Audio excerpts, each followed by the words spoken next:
In the year ahead, I think we're going to see a few things appear as trends, not all of which are entirely new, but more frequent or continuing to occur. So one that I think will come as no surprise is the rise of AI.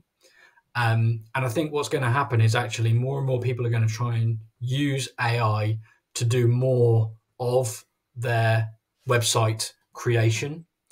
And in doing so, truly discover the limits and limitations of AI. From my perspective at the moment, generative AI is moderate at creating text. If you've got the right combination of the right intentions, the right tools, the right application, and the right way to brief or prompt that AI, then you can do some good quality text creation for certain purposes. Can you write a whole website? Can you execute a whole content strategy with AI? I don't think so. And I think people that try to do that will fall short of their hopes and expectations in terms of results. But nevertheless, more and more AI is becoming available to people with the promise and the claim of doing these things. But it's creeping into website design and development too.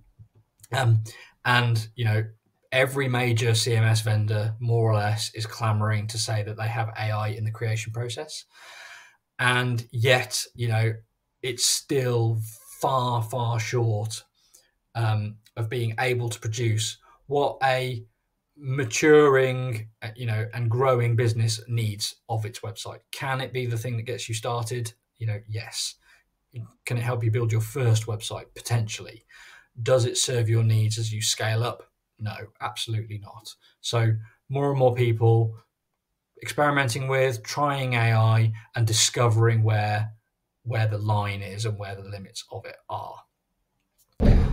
Another trend that I see already existing, but I'm expecting to see more of it, is a tendency in businesses too, when they update their website, either as part of rebrand or in its own right, it's very often they go to market, they launch a very, very glossy, flashy, whizzy, moving website that's full of rich visuals and rich animation.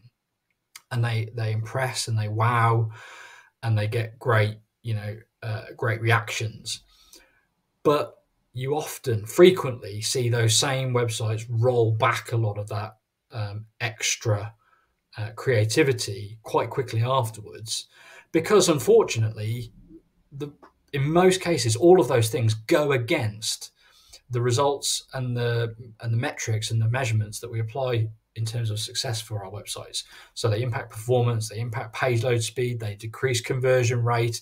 They really are not great for the buyer, despite the fact that they look fantastic and we all wish that they produced better results.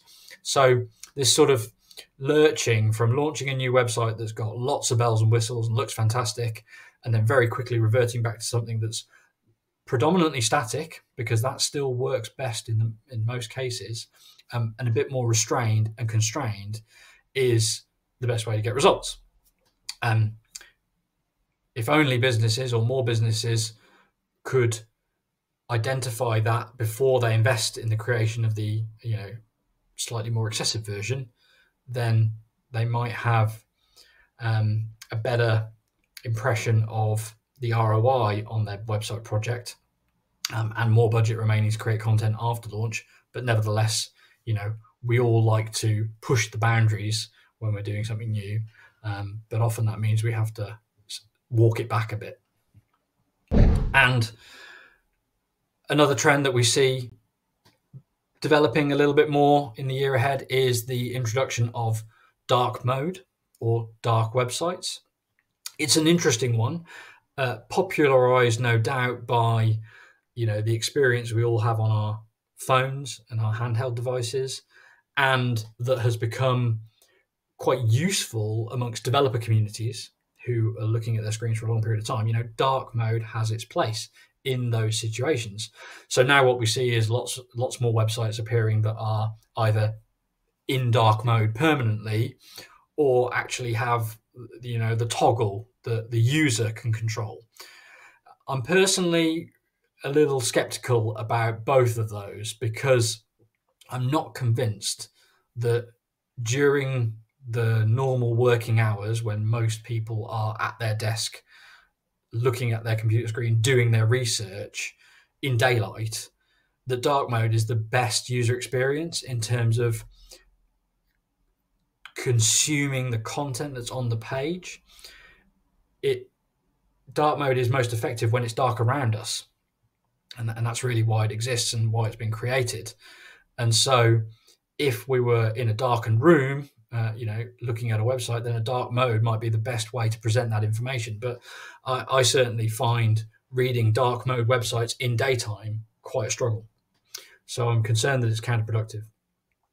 I suppose in an ideal world, you'd have the toggle, and in an even more ideal world, you'd automate it based on time of day, so that your website was dark mode at night and light mode during day. But I don't see that applied very often.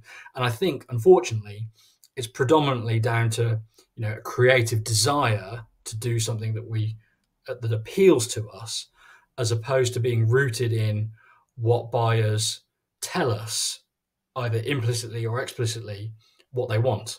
I'm really looking forward to and hoping that someone does some research into this at a statistical level, so we can find out what buyers really respond best to, but it hasn't been done yet.